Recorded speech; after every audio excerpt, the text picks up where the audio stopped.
ఆంధ్రప్రదేశ్ ప్రభుత్వంలో మంత్రిగా ఉన్న తెలుగుదేశం పార్టీ ప్రధాన కార్యదర్శి నారా లోకేష్ ప్రమోషన్కి ముహూర్తం దగ్గరకు వస్తున్నట్టేనా? తాజా పరిణామాలు చూస్తుంటే అందుకు అవుననే సమాధానం వస్తుంది.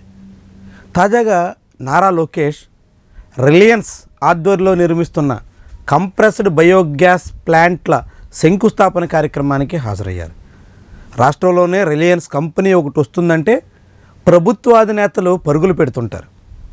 అలాంటిది ముఖ్యమంత్రి చంద్రబాబు నాయుడు పక్క నుండి ఆయన తనయుడు నారా లోకేష్ వెళ్ళి శంకుస్థాపన చేయడం ఏం చెబుతుంది? పైగా అది నారా లోకేష్ శాఖ కూడా కాదు. ఆయన ప్రస్తుతం ఐటీ, విద్యాశాఖల బాధ్యతలు చూస్తున్నారు. కానీ ఎనర్జీ శాఖ పరిధిలో ఉండేటువంటి ఈ సిబిజీ ప్లాంట్ల విషయంలో నారా లోకేష్ నేరుగా రంగంలో దిగి ఆయనే శంకుస్థాపన చేసినటువంటి తీరు త్వరలోనే నారా లోకేష్ ప్రమోషన్కి అంతా సిద్ధమవుతుంది అనేటువంటి అభిప్రాయానికి ఆస్కారం ఇస్తుంది. ముఖ్యంగా తనయుడిని స్వయంగా తండ్రి చంద్రబాబు ప్రోత్సహిస్తున్నట్టుగా కనిపిస్తుంది. సహజంగా ఏ తండ్రి అయినా కొడుకుని ప్రోత్సహించడంలో పెద్ద విశేషమేమీ కాదు. కానీ తాను ముఖ్యమంత్రిగా ఉండగా తన స్థానంలో తనయుడిని వీలైనంత వేగంగా ఆ సీట్లో కూర్చోబెట్టాలనేటువంటి ఆతృతలో చంద్రబాబు ఉన్నారా అనేటువంటి అనుమానం కలుగుతుంది. అందుకు తగ్గట్టుగా ప్రయత్నాలు ముమ్మరం చేశారా అనేటువంటి చర్చకి ఆస్కారం ఇస్తుంది. కేవలం రిలయన్స్ ఆధ్వర్యంలో నిర్మిస్తున్నటువంటి సిబిజీ ప్లాంట్కి సంబంధించిన వ్యవహారమే కాదు, అంతకుముందు అనకాపల్లి జిల్లాలో జరిగినటువంటి R&B రోడ్డు శంకుస్థాపన కార్యక్రమానికి కూడా నారా లోకేష్ ముఖ్య అతిథి. అనకాపల్లి నుంచి పూడిమడక వరకు రోడ్డు విస్తరణ చేస్తూ నిర్మిస్తున్నటువంటి పనులకి ఆయనే శంకుస్థాపన చేశారు. ఆయన R&B మంత్రి కూడా కాదు. అయినా అనకాపల్లి జిల్లా పర్యటనకి వెళ్ళి ఆయనే శంకుస్థాపన చేయడం దేనికి సంకేతం? ఇది ప్రభుత్వ వ్యవహారాలు మాత్రమే కాదు, ప్రైవేట్ వ్యవహారాలు చూసినా విశాఖ కేంద్రంగా వరుణ్ గ్రూప్ ఆధ్వర్యంలో అతిపెద్ద హోటల్ నిర్మాణానికి శంకుస్థాపన కార్యక్రమంలో కూడా నారా లోకేష్ చీఫ్ గెస్ట్. అంటే ఇవన్నీ దేనికి సంకేతంగా కనిపిస్తున్నాయి? ప్రస్తుతం చంద్రబాబు స్థానంలో నారా లోకేష్ త్వరలోనే వచ్చేందుకు తగ్గట్టుగా ప్రయత్నాలు ముమ్మరమయ్యాయి అనేటువంటి విషయాన్ని సూచిస్తున్నాయి. వాస్తవానికి నారా లోకేష్కి ప్రమోషన్ ఇవ్వాలి, ఆయన్ని వేగంగా డీసీఎం చేసి ఆ వెంటనే సీఎం చేయాలి అనేటువంటి మాట తెలుగుదేశం పార్టీ శ్రేణుల్లో చాలామంది నోట నుంచి వస్తుంది. ఆఖరికి రిలయన్స్ సిబిజీ గ్యాస్ ప్లాంట్ల శంకుస్థాపన కార్యక్రమంలో కనిగిరి ఎమ్మెల్యే కూడా కాబోయే ముఖ్యమంత్రి నారా లోకేష్ అంటూ ప్రస్తావించారు. ఈరోజు ముఖ్యంగా ఎవరు వచ్చారు ఇక్కడికి? వినపడ్డల్లా కాదు, మన కనిగిరి ముఖ్యమంత్రి, మన కాబోయే ముఖ్యమంత్రి. అదే సభలో ఇద్దరు మంత్రులు, ఒకవైపు ఎనర్జీ మంత్రి గొట్టిపాటి రవి ఉన్నారు, రెండో వైపు అదే జిల్లాకు చెందినటువంటి మంత్రి డోలా వీరాంజనేయ స్వామి కూడా ఉన్నారు. ఆ సభలోనే ఒక ఎమ్మెల్యే కాబోయే సీఎంగా నారా లోకేష్ని ప్రస్తావించడం ఏం చెబుతుంది?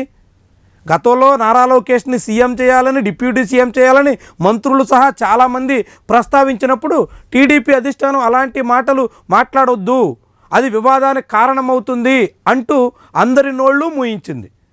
జనసేన పార్టీ నుంచి అభ్యంతరం రావడంతో పవన్ కళ్యాణ్తో సమానంగా నారా లోకేష్ను చేస్తారా అనేటువంటి వాదన జనసేన వైపు నుంచి ముందుకు రావడంతో ఆ వివాదాన్ని ముగించడానికి అప్పట్లో టీడీపీ అధిష్టానం అందరి నోళ్ళు మూయించే ప్రయత్నం చేసింది. కానీ ఇప్పుడు మరోసారి నారా లోకేష్ని పరోక్షంగా ప్రమోట్ చేసేటువంటి పని చంద్రబాబు చేస్తూనే ఆ పార్టీ నాయకులు కాబోయే సీఎం నారా లోకేష్ అనేటువంటి అంశాన్ని పదే పదే ప్రస్తావించడానికి ప్రాధాన్యత ఇవ్వడం ద్వారా త్వరలోనే చంద్రబాబు స్థానంలో వస్తారు అనేటువంటి అభిప్రాయాన్ని జనంలో కలగజేసే ప్రయత్నం చేస్తున్నట్టుగా కనిపిస్తుంది.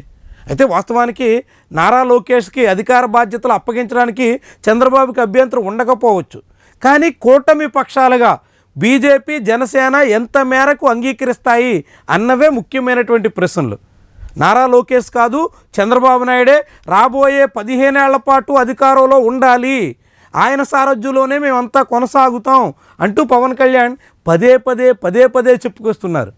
కానీ చంద్రబాబు వీలైనంత వేగంగా నారా లోకేష్ని ప్రమోట్ చేయాలని చూస్తున్నారు. అంటే పవన్ కళ్యాణ్ ఒక దిక్కు ఆలోచిస్తుంటే చంద్రబాబు మరో రూట్లో ప్రయత్నాలు చేస్తున్నట్టుగా స్పష్టమవుతుంది. ఇది కూటమి పక్షాల మధ్య విభేదాలకి ఇతర వ్యవహారాలకి ఆస్కారం ఇచ్చేటువంటి పరిణామం. మరి దీన్ని ఎట్లా డీల్ చేస్తారు? బీజేపీ నాయకత్వం అంగీకరించకుండా ఇప్పటికిప్పుడు తెలుగుదేశం పార్టీ ప్రభుత్వ వ్యవహారాల్లో ఎటువంటి మార్పులు చేయలేదు. కావాలంటే ఆ పార్టీ మహానాడు నిర్వహించబోతున్నారు కాబట్టి మహానాడు వేదికగా నాయకత్వం మార్పు చేసుకోవడానికి ఎవరు అభ్యంతరం పెట్టరు.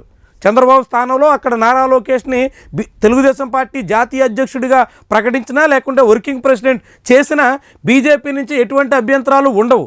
కానీ అదే నారా లోకేష్ని చంద్రబాబు స్థానంలో ముఖ్యమంత్రి చేయాలని చూసినా లేకుంటే పవన్ కళ్యాణ్తో సమానంగా డీసీఎంగా ప్రమోట్ చేయాలని అనుకున్నా అందుకు బీజేపీ అడ్డుపుల్ల వేసేటువంటి అవకాశం ఉంటుంది. జనసేన ససేమిరా అనేందుకు ఆస్కారం ఉంటుంది. మరి అలాంటి సమయంలో భాగస్వామ్య పక్షాలని ఒప్పించి మెప్పించి ఏ రీతిలో నారా లోకేష్కి ప్రమోషన్ ఇస్తారు, లేకుంటే ప్రమోషన్ లేకుండానే ఇలాంటి వ్యవహారాలు అన్ని శాఖలకు సంబంధించిన వ్యవహారాలు నారా లోకేష్తో చక్కబెట్టించడం ద్వారా మరొక అధికార కేంద్రంగా లోకేష్ వ్యవహరిస్తున్నారు అనేటువంటి చర్చకు చంద్రబాబే ఆస్కారం ఇస్తూ ఉంటారా? ఇలాంటి వ్యవహారం ఎంతవరకు సాగిస్తారు, ఏ రీతిలో ముందుకు తీసుకెళ్తారు అన్నవి ముఖ్యమైనటువంటి అంశాలు. ఆంధ్రప్రదేశ్ రాజకీయాల్లోనే అనేక మలుపులకి ఆస్కారం ఇచ్చే విషయాలు.